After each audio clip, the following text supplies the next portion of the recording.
جس کی مجھے یہ سزا مل رہی تھی کہ میرے ایسے بچے پیدا ہو رہے ہیں چند گھنٹے جی کر مر جاتے ہیں. یہ بچہ بھی دیکھ لینا چند گھنٹے سے زیادہ جی نہ سکے گا. کاش کاش وہ شخص منور علی مل جاتا. میں اس کے پاؤں پڑ جاؤں گا. وہ جب تک مجھے معاف نہیں کرے گا میں اس کے پاؤں سے لپٹا رہوں گا.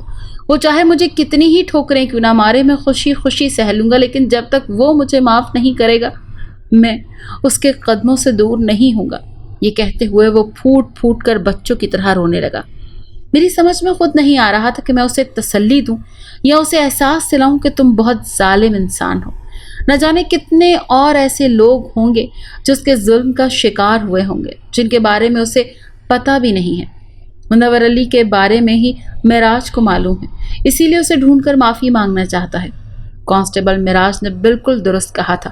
وہ بچہ چند گھنٹے جی کر مر گیا تھا اور میں اس مردہ بچے کو دیکھتے ہوئے سوچ رہی تھی کہ نہ جانے کانسٹیبل معراج کی یہ سزا کب ختم ہوگی.